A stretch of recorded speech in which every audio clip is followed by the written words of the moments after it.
ನಮಸ್ಕಾರ ವೀಕ್ಷಕರೇ. ಈ ದಿನ ನಾನು ಮಂಡ್ಯ ತಾಲೂಕಿನ ಹೊಸಬುದ್ನೂರು ಗ್ರಾಮದಲ್ಲಿರುವಂಥ ಅನಂತ ಪದ್ಮನಾಭ ದೇವಾಲಯಕ್ಕೆ ನಿಮ್ಮನ್ನು ಕರ್ಕೊಂಡು ಬಂದಿದ್ದೀನಿ. ಸೊ ಈ ದೇವಾಲಯನ ಕುರಿತು ನಮ್ಮ ಗುರುಗಳಾದಂಥ ನರಸಿಂಹರಾವ್ ಗುರುಗಳಿದ್ದಾರೆ. ಸೊ ಇವ್ರನ್ನ ಈ ದೇವಸ್ಥಾನದ ಇತಿಹಾಸ ಕುರಿತು ಒಂದಷ್ಟು ಮಾಹಿತಿಗಳನ್ನ ಪಡೆಯೋಣ. ನಮಸ್ಕಾರ ಗುರುಗಳೇ. ನಮ್ಮದು ಯೂಟ್ಯೂಬ್ ಚಾನಲ್ ಇದೆ ವಿ ಹೆಲ್ಪ್ ಅಂತೇಳಿ. ನಾನು ಇಲ್ಲೇ ಪಕ್ಕದ ಹಳೆಗುದ್ನೂರು. ಸೊ ನನಗೆ ಅವಾಗ ತುಂಬ ಸಾರಿ ನಾನು ಬಂದಿದ್ದೀನಿ ಕೂಡ. ಸೊ ಯಾಕೆ ನಮ್ಮ ವೀಕ್ಷಕರಿಗೆ ಈ ದೇವಸ್ಥಾನದ ತುಂಬ ಜನ ಗೊತ್ತೆ, ಇಲ್ಲಿಂದ ಬೇಲೂರು ಹಳೆಬೀಡು ಎಲ್ಲ ಹೋಗ್ತಾರೆ, ಹತ್ತಿರದಲ್ಲಿರೋ ದೇವಸ್ಥಾನಗಳ ಬಗ್ಗೆ ಪರಿಚಯ ಇರಲ್ಲ. ಸೊ ಆ ನಿಟ್ಟಲ್ಲಿ ಇವತ್ತು ನಾನು ಅನಂತ ಪದ್ಮನಾಭ ದೇವಸ್ಥಾನನ ವೀಕ್ಷಕರಿಗೆ ಪರಿಚಯ ಮಾಡ್ಕೊಡೋಣ ಅಂತೇಳಿ ಇವತ್ತಿನ ಬಂದಿದ್ದು. ಗುರುಗಳೇ, ಈ ದೇವಸ್ಥಾನದ ಇತಿಹಾಸ ಕುರಿತು ಒಂದಷ್ಟು ಮಾಹಿತಿನ ಹಿಂದೆ ಏನಂದ್ರೆ ದ್ವಾಪಾಯಕ ಕಾಲದಲ್ಲಿ, ಅವತ್ತಿನ ಕಾಲದಲ್ಲಿ ಪಿಳ್ಳೆಯಂಗಾರರು ಅಂತೇಳಿ ಗೊತ್ತು, ಮಾಂಡವಿ ಅಂತ ಗೊತ್ತಿದ್ರು ಅವರು. ಪಿಳ್ಳೆಯಂಗಾರರು ಅಂತ ಅವರು ಅವತ್ತಿನ ಕಾಲದಲ್ಲಿ ಇದು ಪಾಳ್ಯಗಾರದಕ್ಕೆ. ಆ ಪಾಳ್ಯಗಾರ ಆದಾಗ ಇದು ದೇಶದಲ್ಲಿ 4 ಊರು ಜಾಗೀರಿ ಇದಕ್ಕೆ.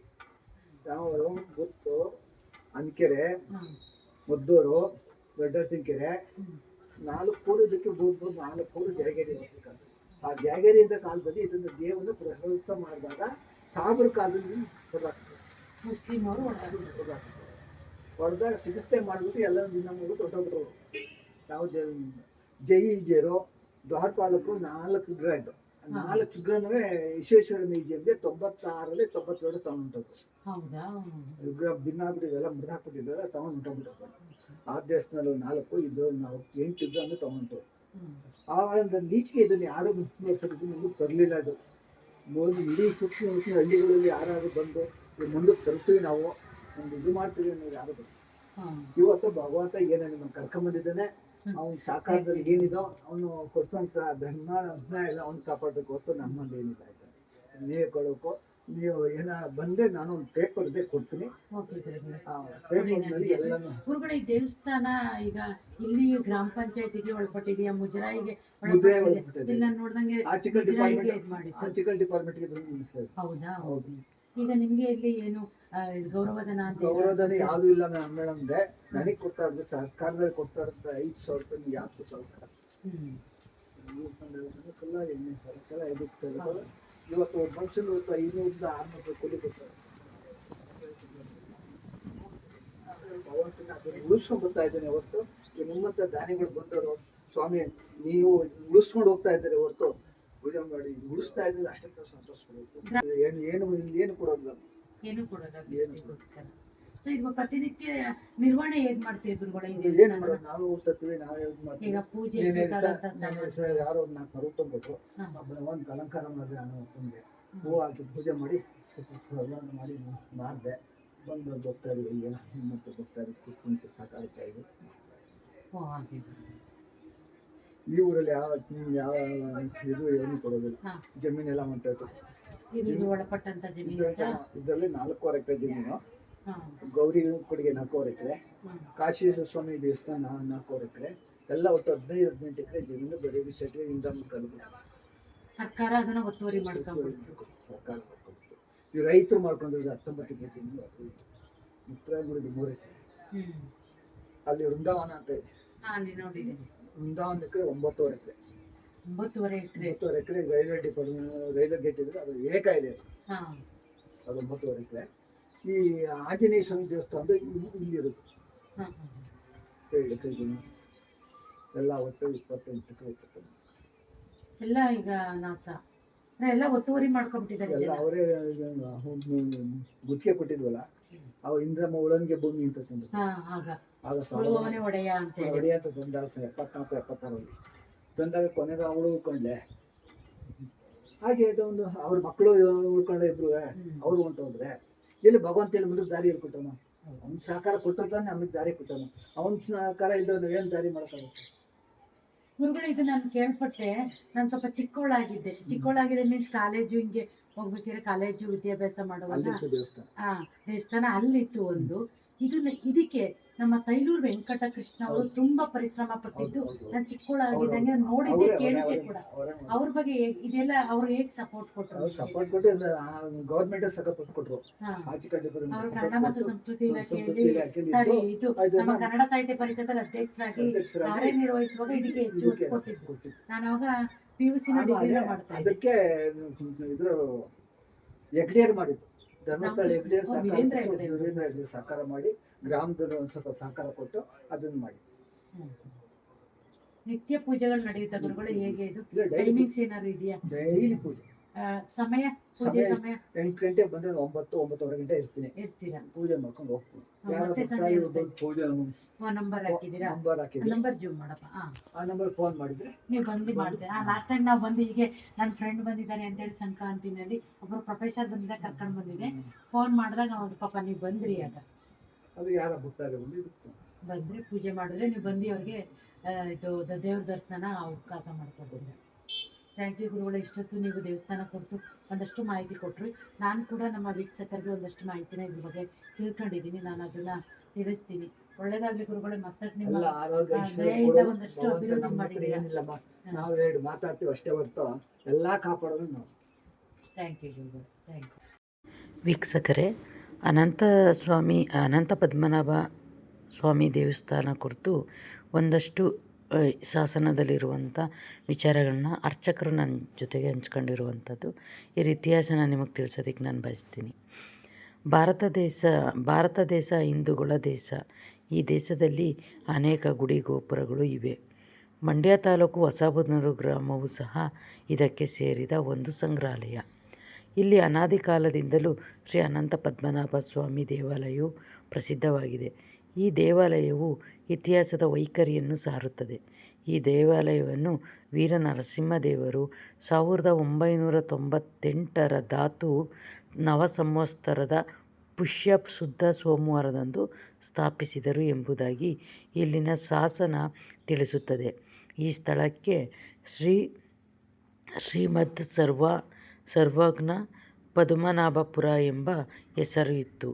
ಈ ಅನಂತ ಪದ್ಮನಾಭ ಸ್ವಾಮಿ ದೇವಾಲಯಕ್ಕೆ ಗುತ್ತಲು ಗ್ರಾಮದ ಕೇಶವ ಸ್ಥಾನಿಕ ನಂಬಿ ಪಿಳ್ಳೈ ವಂಶಸ್ಥರು ದೇವಾಲಯದ ಪೂಜಾ ಕಾರ್ಯಕ್ಕೆ ದತ್ತಿ ಬಿಟ್ಟಿದ್ದರು ಎಂಬ ವಿಷಯ ಶಾಸನದಲ್ಲಿ ಉಲ್ಲೇಖವಾಗಿದೆ. ನೋಡಿ ಈ ವೀಕ್ಷಕರೇ, ಇದು ಶಿಲಾಶಾಸನ. ಇಲ್ಲಿರುವಂತಹ ದೊಡ್ಡರಸಿಕೆರೆ, ಶಿಲಾಶಾಸನ. ಗುತ್ತಲು, ಅರಕೆರೆ ಇದು 4 ಭಾಷೆಗಳಲ್ಲಿ ಇರುವಂತಹ ಮಂಡ್ಯದ ಶಿಲಾಶಾಸನ. ಮಹಾಜನಗಳು ಭಕ್ತಾದಿಗಳಾಗಿದ್ದರು ಎಂದು ಈ ಶಾಸನದಿಂದ ನಾನು ತಿಳಿದು ಇದನ್ನ ಬಂದಿದೆ. ಶಿಲಾಶಾಸನ ಯಾರು ಓದುವ ಶ್ರೀ ಅನಂತ ಪದ್ಮನಾಭ ಸ್ವಾಮಿ ಮೂಲ ದೇವರು ಬಹಳ ಸುಂದರವಾಗಿದೆ. ಸುಮಾರು 5 ಅಡಿ ಎತ್ತರದ ಮೂರ್ತಿಯ ಕೆತ್ತನೆ ಕೆಲಸವು ಆಗಿನ ಕಾಲದ ವೈಭವವನ್ನು ಬಿಂಬಿಸುತ್ತದೆ. ಗರ್ಭಗುಡಿಯ ಬಾಗಿಲಿನಲ್ಲಿರುವ ಲಿಂಗಾಕಾರದ ಆಕೃತಿಯು ಶೈವ ಧರ್ಮವನ್ನು ಪ್ರತಿಬಿಂಬಿಸುತ್ತದೆ. ಆದರೆ ವಿಗ್ರಹವು ವೈಷ್ಣವ ಧರ್ಮದ ಸಂಕೇತವಾಗಿದ್ದು ಶೈವ ವೈಷ್ಣವ ಪಂಥಗಳ ಸಾಮರಸ್ಯವನ್ನು ಪ್ರತಿಬಿಂಬಿಸುತ್ತವೆ. ಈ ದೇವಾಲಯದ ಸುತ್ತಲಿನ ಕೆತ್ತನೆ ಕೆಲಸವು ಬಹಳ ಸುಂದರವಾಗಿಯೂ ಆಕರ್ಷಣೀಯವಾಗಿಯೂ ಇರುತ್ತದೆ. ಇದು ಹೊಯ್ಸಳ ಕಾಲದ ಕಲಾಕೃತಿಯ ಒಂದು ನಿದರ್ಶನವಾಗಿದೆ.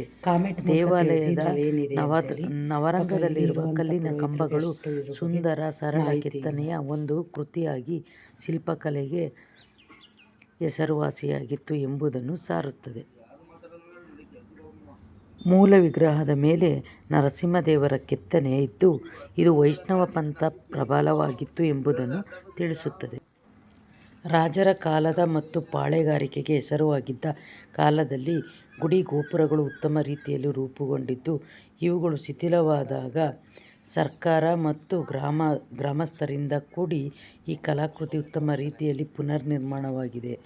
ಈ ದೇವಾಲಯವು ಸರ್ಕಾರ ಮತ್ತು ಗ್ರಾಮಸ್ಥರ ಪೂರ್ಣ ಸಹಕಾರದಿಂದ ಉತ್ತಮ ರೀತಿಯಲ್ಲಿ ಅಭಿವೃದ್ಧಿಯಾಗುತ್ತಿದೆ ಎಂದು ತಿಳಿಸುತ್ತಾ ಈ ದೇವಾಲಯದ ಅರ್ಚಕರಾದ ನರಸಿಂಹರಾವರು ಮಾಹಿತಿ ನೀಡಿರುತ್ತಾರೆ.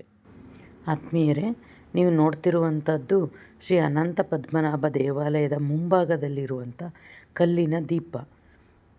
ಸೊ ಈ ದೀಪ ನೋಡಿ, ದೀಪಕ್ಕೆ ಏನು ಸೂಕ್ತವಾದಂಥ ಕೆತ್ತನೆ ಇಲ್ಲಿ ರಚನೆ ಮಾಡಿದ್ದಾರೆ.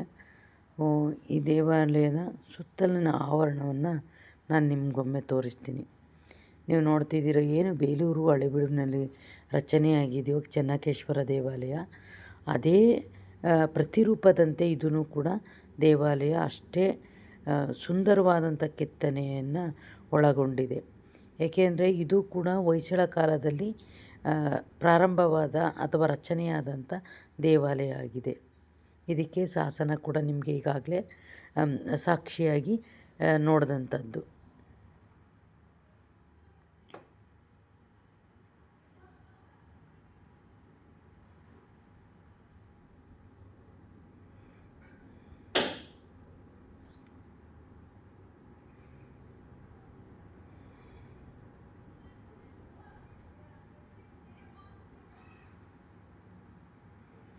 ನೋಡಿ ಎಷ್ಟು ಸೂಕ್ಷ್ಮತೆಯಿಂದ ಇವನ್ನ ಕೆತ್ತಿದ್ದಾರೆ ಅಂದರೆ ಮೈ ನಿಜಕ್ಕೂ ರೋಮಾಂಚನ ಆಗುತ್ತೆ. ಆಗಿನ ಕಾಲದ ಕಲಾವಿದರಿಗೆ, ಕಲಾಕಾರರಿಗೆ ನಿಜಕ್ಕೂ ಶರಣಾರ್ಥಿ. ಅವ್ರಿಗಿದ್ದಂಥ ಅಗಾಧವಾದ ಜ್ಞಾನ ನೋಡಿ. ಸ್ಟೆಪ್ ಬೈ ಸ್ಟೆಪ್ಪು ಹೇಗೆ ಬ್ಯಾಲೆನ್ಸ್ ಮಾಡಿದ್ದಾರೆ ಇದಕ್ಕೆ ಗ್ರಿಪ್ಪನ್ನ ಅಂದರೆ ಅಡಿಪಾಯನ ಒಂದು ಚೂರು ಅಲುಗಾಡಬಾರ್ದು ದೇವಾಲಯ, ಆ ರೀತಿ ಕೆತ್ತನೆ ಮಾಡಿದ್ದಾರೆ.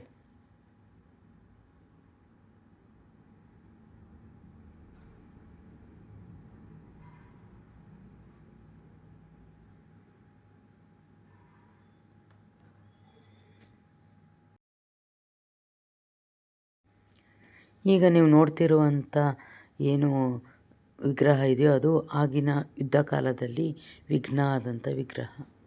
ಇದು ದೇವಾಲಯದಲ್ಲಿರುವ ಹೊರಾಂಗಣ ಚಿತ್ರಣ ಹಿಂಭಾಗ. ಇದು ದೇವಾಲಯದ ಗರ್ಭಗುಡಿ ಇದೆಯಲ್ಲ ಅದ್ರ ಹಿಂಭಾಗದ ಚಿತ್ರಣ ಇದು.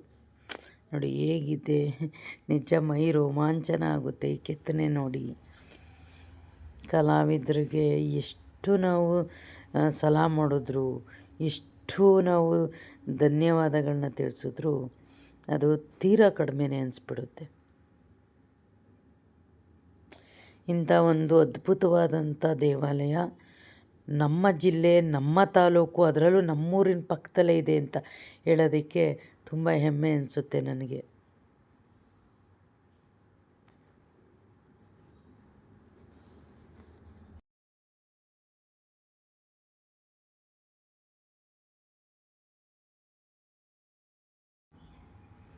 ಈಗ ನೀವು ನೋಡ್ತಿರುವಂಥದ್ದು ದೇವಾಲಯದ ಮುಂಭಾಗದ ಚಿತ್ರಣ. ಆ ಕಂಬಗಳ ಕಲಾಕೃತಿ ನೋಡಬೇಕು ನೀವು, ತುಂಬ ವಿಸ್ಮಯ ಅನಿಸ್ಬಿಡುತ್ತೆ. ನೋಡಿ, ನಮ್ಮ ಮಗ ನಿಮಗೋಸ್ಕರ ಮತ್ತೆ ದೇವಾಲಯನ ಒಂದು ರೌಂಡು ನಿಮಗೆ ತೋರಿಸ್ತಾ ಇದ್ದಾನೆ. ಅಂದರೆ ಏನು ಬೇಸ್ಮೆಂಟಿಂದ ಅಂದರೆ ತಳಭಾಗದಿಂದ ದೇವಾಲಯ ಹೇಗಿದೆ ರಚನೆಗೊಂಡೈತೆ ಅಂತ. ಮೊದಲಿಗೆಲ್ಲ ನಾವು ತೋರಿಸಿದ್ದು ದೇವಾಲಯದ ಅಡಿಪಾಯದ ಮೇಲೆ ಇರುವಂಥ ದೇವಾಲಯನ ತೋರಿಸಿದ್ವಿ. ಈಗ ಅವನು ನಿಮಗೋಸ್ಕರ ತಳಪಾಯ ಹೇಗಿದೆ ಅಂತೇಳಿ ತೋರಿಸ್ತಾ ಇದ್ದಾನೆ.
ಆತ್ಮೀಯರೇ, ಇದು ದೇವಾಲಯದ ಮುಂಭಾಗ. ಬನ್ನಿ ದೇವಾಲಯ ಪೂರ್ಣ ಚಿತ್ರಣ ಹೇಗಿದೆ ಅಂತೇಳಿ ಎಲ್ಲರೂ ಸೇರಿ ನೋಡೋಣ. ಇದು ದೇವಾಲಯದ ಒಳಗಡೆ ಎಂಟ್ರಿ ಆದ ತಕ್ಷಣ ಇರುವಂಥದ್ದು. ದೇವಾಲಯದಲ್ಲಿ ಹೋದ ತಕ್ಷಣ ನಮ್ಮ ಬಲಭಾಗಕ್ಕೆ ಶಿಲಾಶಾಸನ ಸಿಗುತ್ತೆ. ನೋಡಿ ಮೇಲ್ಗಡೆ ಯಾವ ರೀತಿ ಕೆತ್ತನೆ ಆಗಿದೆ ಅಂತೇಳಿ.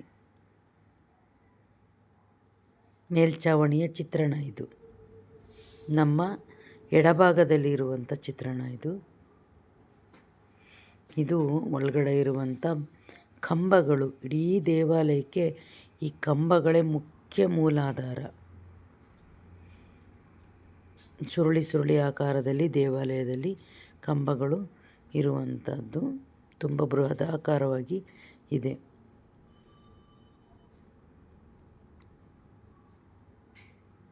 ಇದು ವಿಘ್ನೇಶ್ವರ.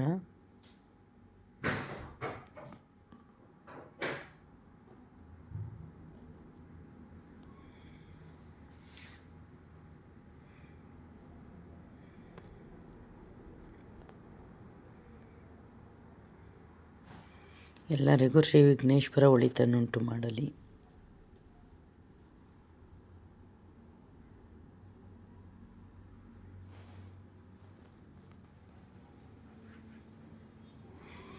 ನೋಡಿ, ಇಲ್ಲೂ ಕೂಡ ಕೆತ್ತನೆಗೆ ನಿದರ್ಶನವೆಂಬಂತೆ ಕಲಾಕಾರರ ಕೈಚಳಕ ಇಲ್ಲಿ ನಮಗೆ ಎದ್ದು ಕಾಣ್ತಿದೆ.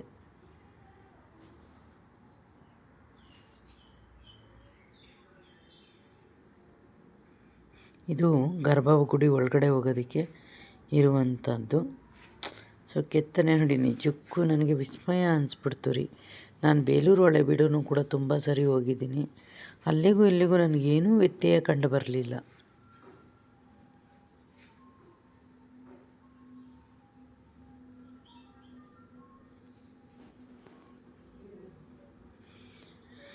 ಇಲ್ಲಿ ಅಮ್ಮನವರ ವಿಗ್ರಹ ಇದೆ. ಇಲ್ಲಿ ನಿತ್ಯವೂ ಅನಂತ ಪದ್ಮನಾಭ ದೇವಸ್ಥಾನಕ್ಕೆ ಪೂಜೆ ಮಾಡಿದಾಗ ವಿಘ್ನೇಶ್ವರ ಮತ್ತು ಅಮ್ಮನವ್ರನ್ನ ಆರಾಧನೆ ಕೂಡ ಇಲ್ಲಿ ಮಾಡ್ತಾರೆ.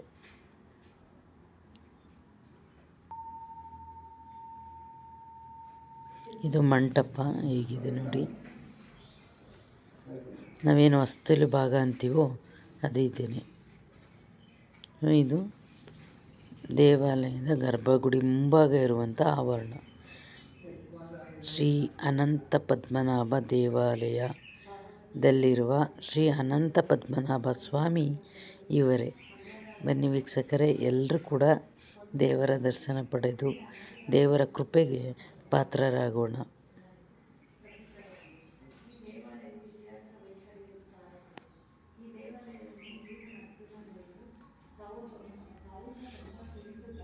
ಇಲ್ಲೇ ನೋಡಿ ಹೊಸ್ತಿಲು ಭಾಗ ಹೇಗಿದೆ ಕೆತ್ತನೆ ಅಂತೇಳಿ.